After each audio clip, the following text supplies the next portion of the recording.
Yeah, and really in I think in any business, they're going to call that a pivot or a shift, Sure. right? And you have to be okay having to stop and retool. Hello and welcome to the Real Estate for Real People podcast. My name is Brad Whitaker, and this is my lovely assistant, Marianne Whitaker, also known as his wife. better half, business partner, all of the above. It was really a joke, the whole assistant thing, because that's Yes. no husband in his right mind would actually say that within swinging distance of his wife. I appreciate that, but we joke about that a lot, so We it's all do. good. Yeah. Okay. That's good. Well, one of the things we want to talk about today is finding strength in struggle. Ooh, yeah. Okay. We've all got those moments where you have something hard come up, right? Adversarial, challenging, whether it be financial, personal, business, whatever, right? So I just want to kind of touch base on some of these things on what we've done so that we can help others maybe navigate through it a little easier if they run into this type of thing. And it's not if, but when they'll really run into it, right? Right. So it's more around some strategies and thought processes and yeah, exactly. conversations. Yeah. Exactly. So if you have, share a personal experience with us on where you've found strength in the struggle. Ooh. Okay, so just to be clear, the strength is usually comes as a result of the struggle, not necessarily beforehand. Okay. I think it depends on the situation, right? So where you found strength from the struggle. Strength comes after. Yeah, Yes. it's like sometimes I think it's like building a muscle, right? And so you don't necessarily think you have the ability, the strength, the whatever it takes to get through a situation or, so I guess, I mean, there have been a lot of them. We've had a number of them lately, actually. So I guess I would share one that has kind of happened recently. We had some situations come up in our business where there were some rumors floating around town, and they were inaccurate, and that was really hard. Yeah, they were beyond inaccurate. Okay, but without digging too deep into that situation, what we found is that it was hard because it didn't just affect us, it affected our agents in our office, and that's our heart. I mean, Brad and I can get through a lot, but when whatever is going on is starting to affect the agents in our office, that gives a whole nother level to the urgency of it and the depth of feeling about it. And so I think one of the things that helped us was a couple of things. One, we kept going. We kept putting one foot in front of the other, right? Even on the days that it was really, really hard and there were tears shed and all that kind of thing. We kept going. The other thing that we did that was really important was we kept the communication lines open with the people that it was affecting, not just us, but agents, our families. You and I were continually talking about how to manage it, how we were feeling about it. And because it was part of our business, it also trickles up to our company. So there was some responsibility there as well.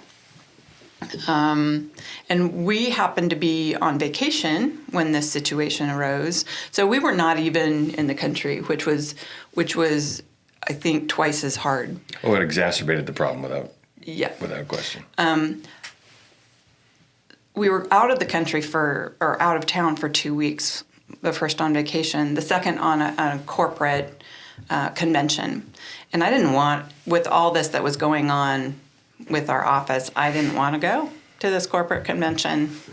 It was, there was so much so much of a feeling of upheaval.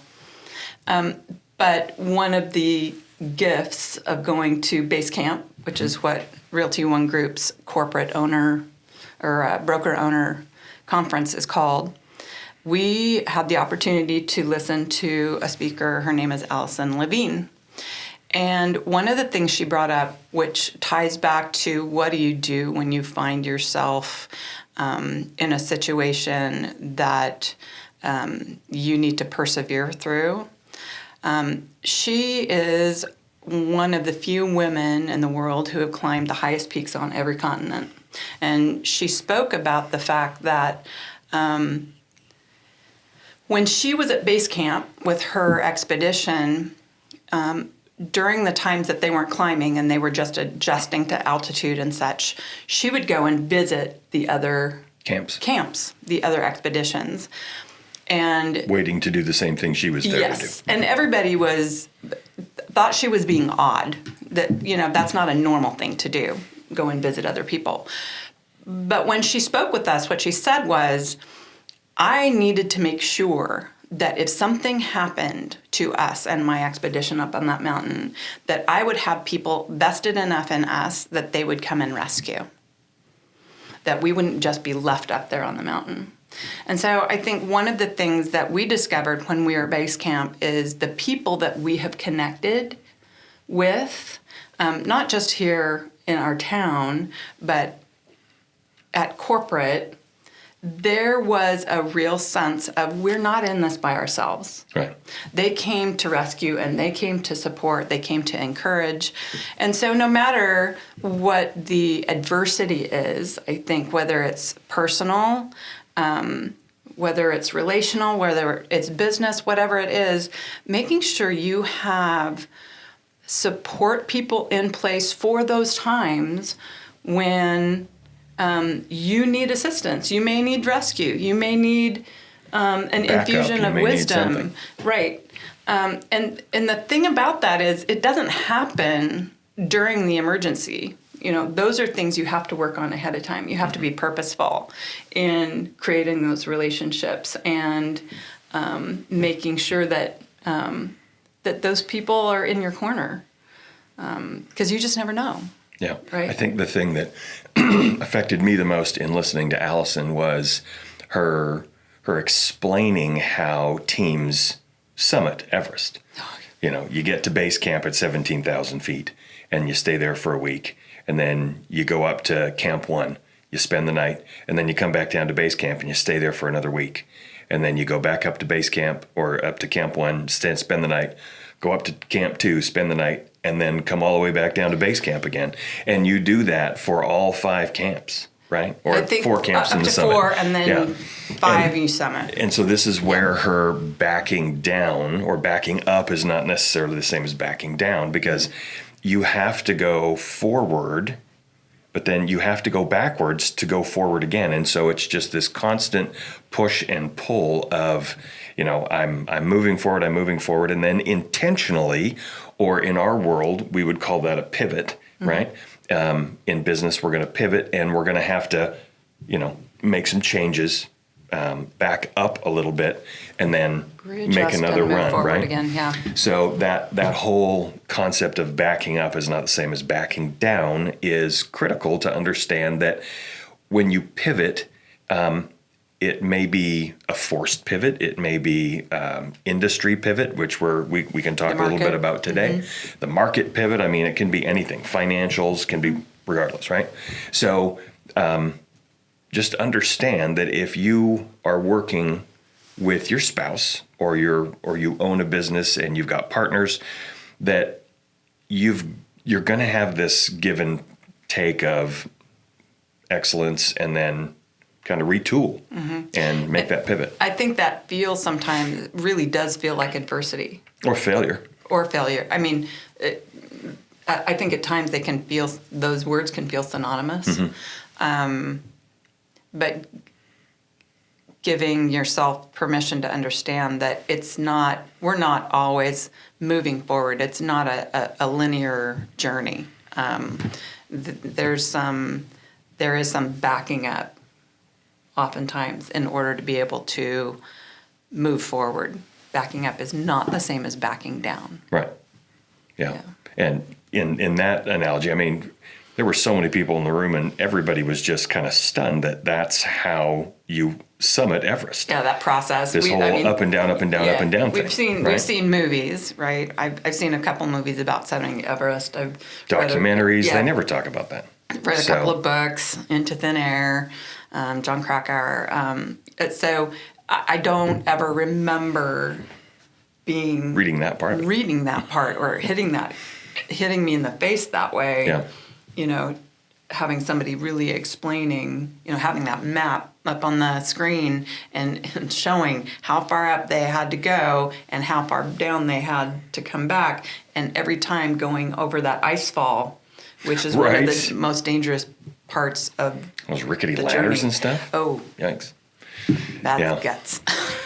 So one of the adversarial parts going on in our industry right now is this Sitzer versus Burnett lawsuit in Missouri. And this has been... What is that exactly? So it's a lawsuit that is against NAR. National Association of Realtors. Right, thank you.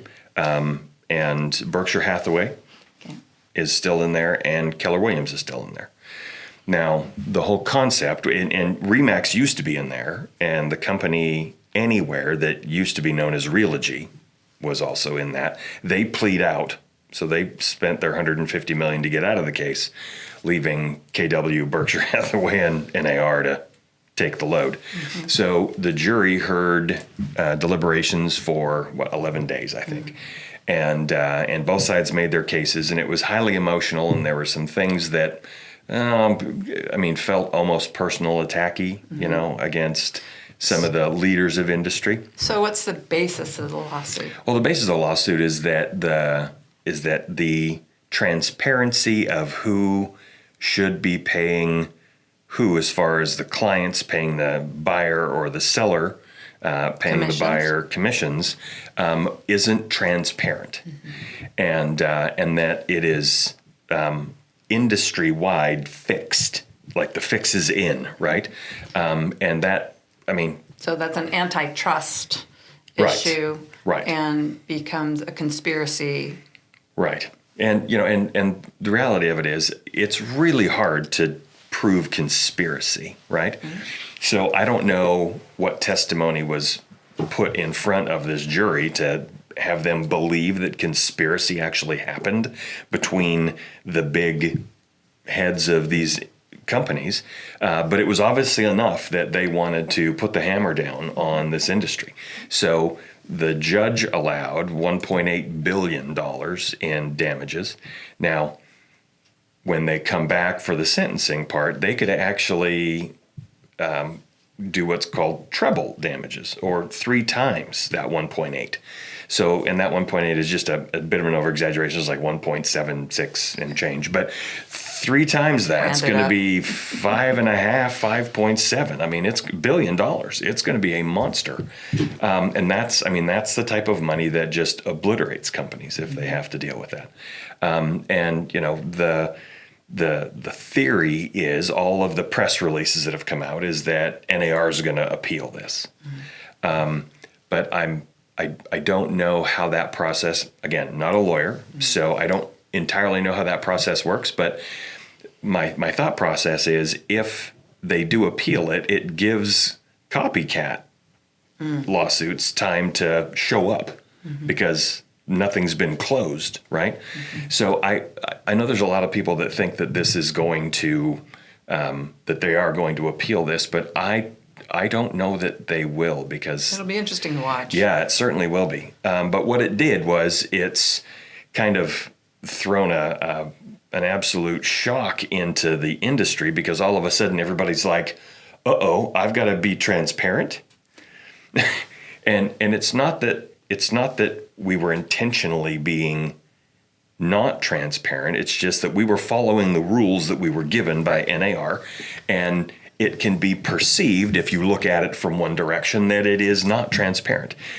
Now, So fortunately, I think just for clarity too, Yeah. it's not just NAR that's making rules by which we need to abide by. It's the multiple listing services that we're involved in.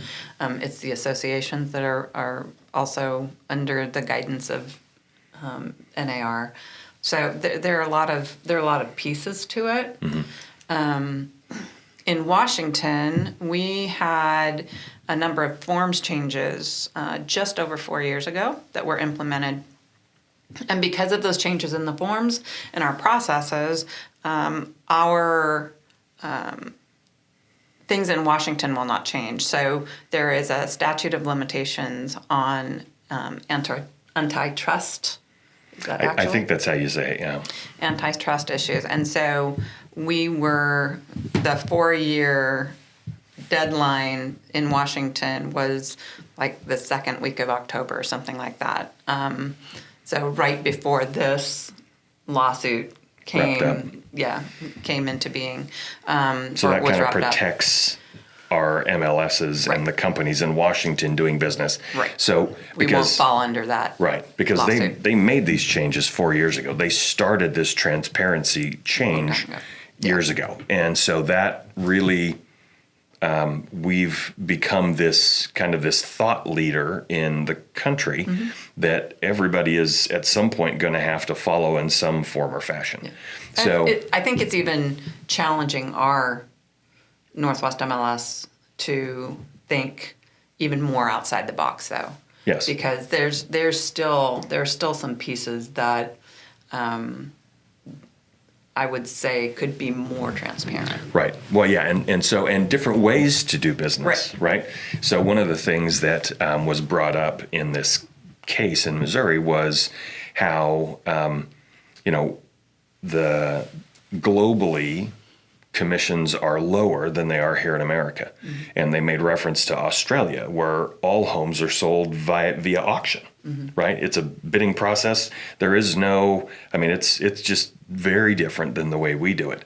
So it's the ability to, like you said, think outside the box and think, how can we do this differently and yet keep legal and keep safe, right? Because our laws are different than Australia's laws. Right, But and protect our livelihood. Because Right. honestly, in the state of Washington anyway, we're considered, we are held to the standard of care of a limited practicing attorney in the area of real estate. So that's a heavy responsibility. especially if you end up in court.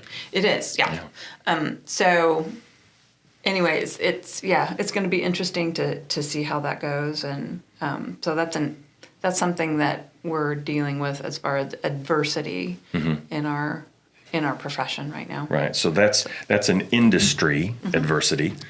We've had our personal business adversity that we're talking about now. Personal adversity.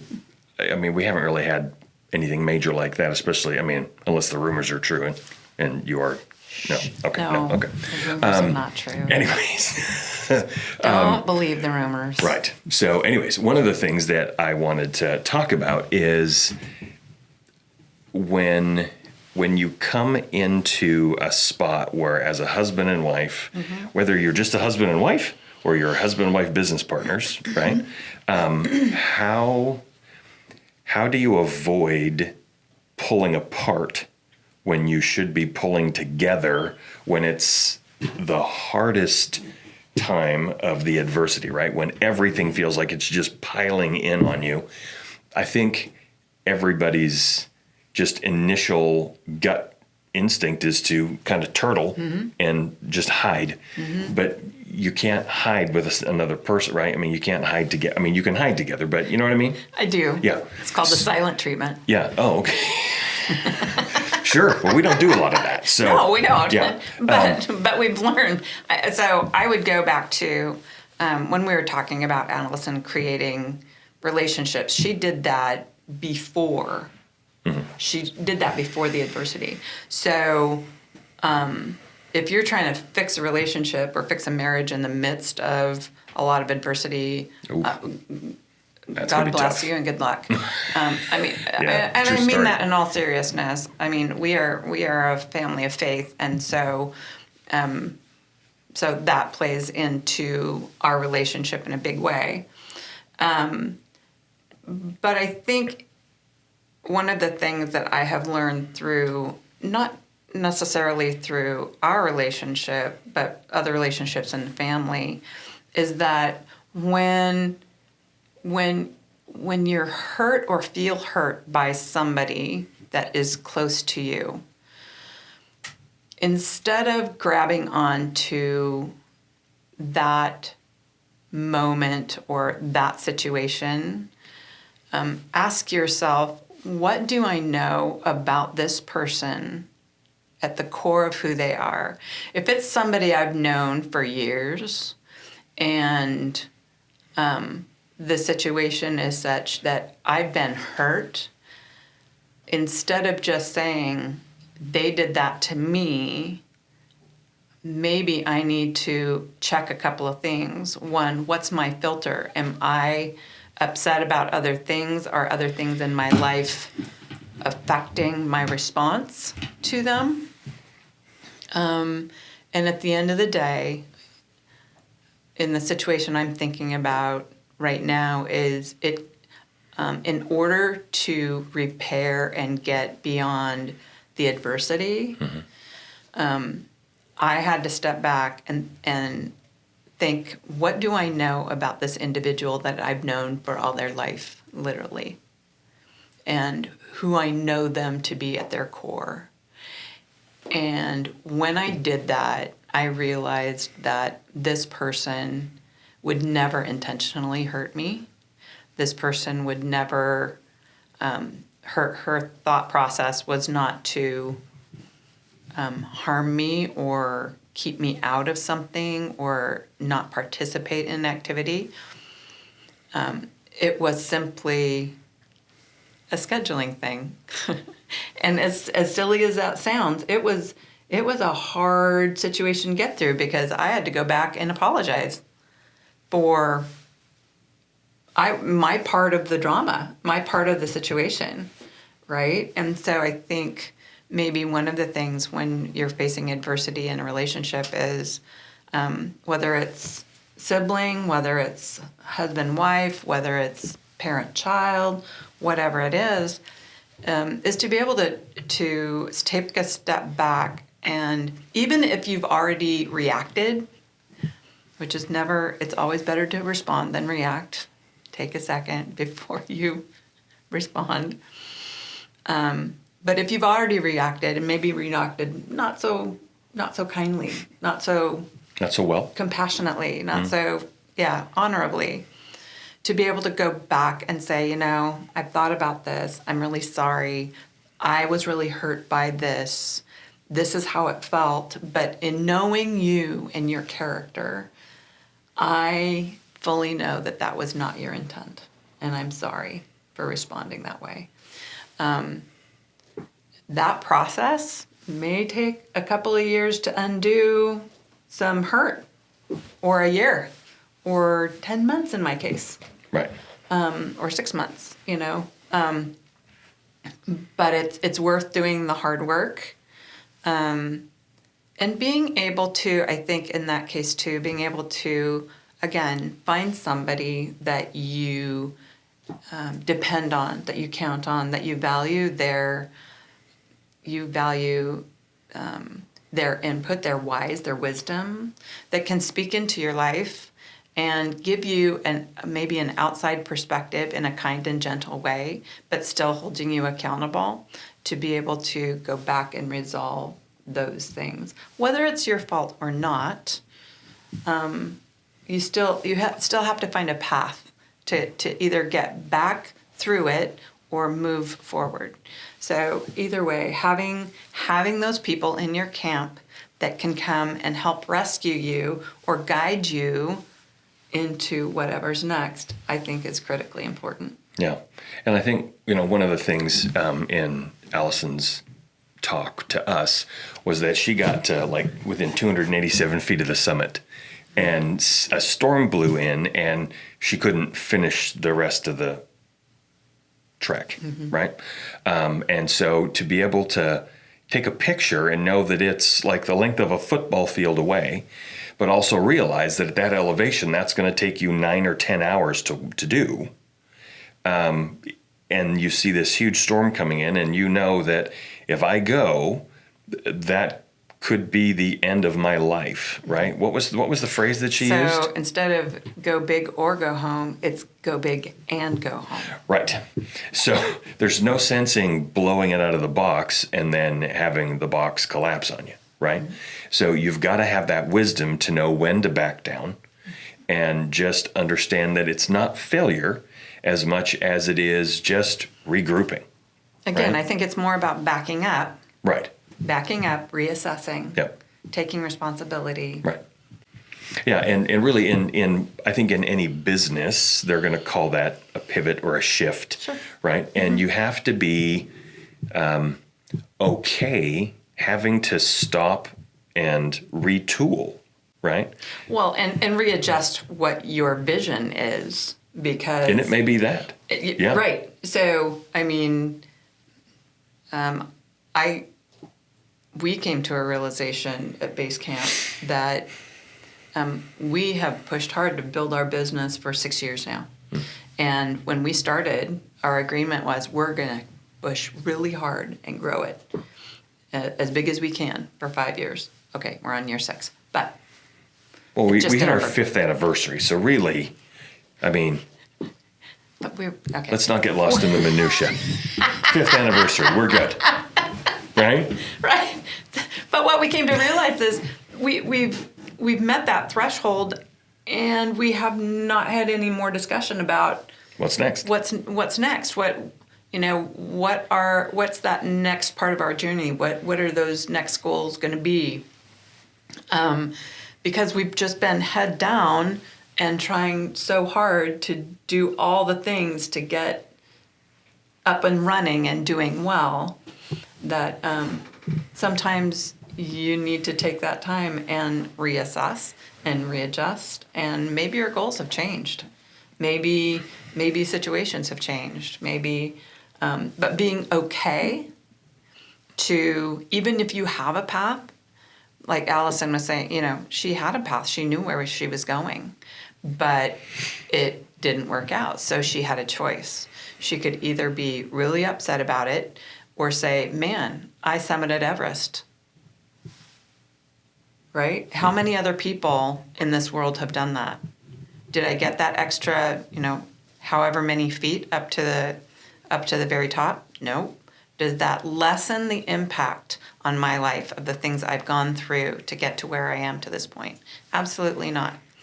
And then she has a choice. Does she try it again, or does she move on to other adventures? I'm going to do a book plug. Uh-oh. So, On the Edge is Allison Levine's book. She talks about her trip on Everest. I'm not going to spoil the story or the book. And it's really around leadership. So leadership lessons from Mount Everest and other extreme environments. So I'm just going to read this little section from the chapter that's called Friends in High Places. Developing strong relationships is critical to success, not only in the mountains, but in just about any environment. It is especially important for leaders to connect with the right people. And when I say the right people, I don't mean rich people or famous people or people in positions of power or influence. I'm talking about taking the time and making the effort to connect with people at every stage of your career or your life. People who will rally around you, encourage you, and support you, and maybe even save your life. You never know. So, yeah, just kind of reiterating that. So, I bought it. I don't know if I can say this, but I bought it on Amazon. So, go find it. It's a good read. Well, and she was an incredible speaker to see some of the adversities. I mean, physically, she had a disease where when you get in cold environments, her Extremities. her veins or her arteries literally collapse. And to summit all the tallest mountains on the planet, With that. and traverse to the North and South Pole, that kind of seems like you're. So she shares personal adversity in this book too, Yeah. just as far as her own self and a friend of hers that was diagnosed with cancer, or no,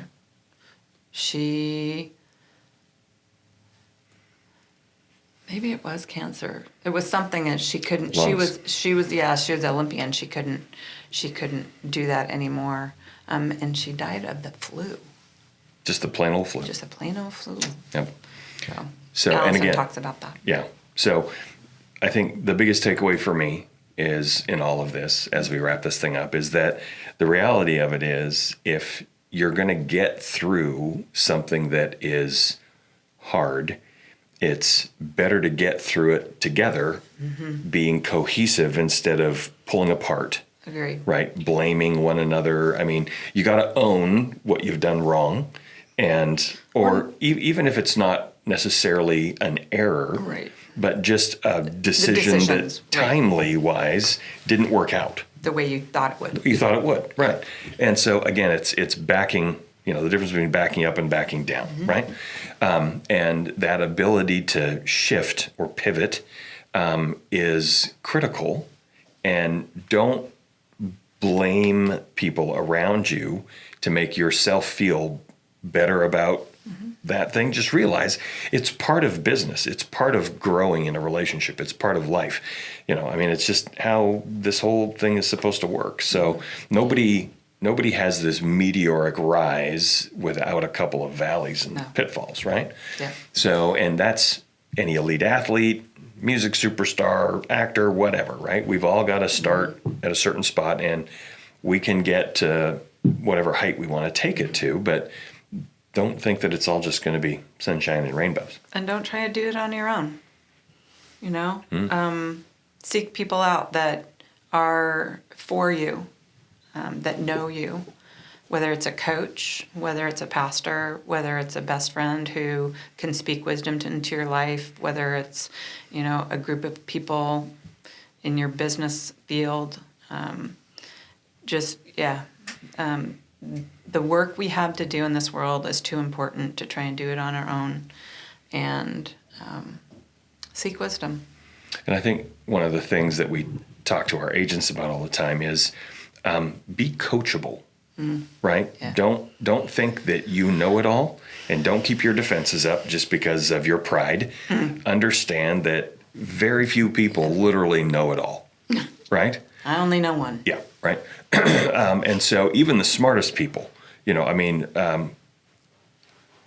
I've known people who were literally in the Mensa club, right? That super high IQ club, couldn't run the washing machine, but gifted in so many other ways, right? But learning how to run that thing was tough, right? But could write left and right-handed backwards and forwards at the same time. So, just extreme, right? So don't think that you've got to know it all. It's okay if you don't. Just work to your strengths, but like you said, bring a partner along. Get out of your own way. Seek counsel and guidance, and because there's always going to be somebody smarter than you, or stronger than you, or... So harness it. Don't be threatened by it. Right. Go after it. Yeah, it's true. Yeah, absolutely. Okay, so anything else before we wrap it up? I don't think so. Hope you all have a great day. All right, yeah. We'll see you next time. All right, take care.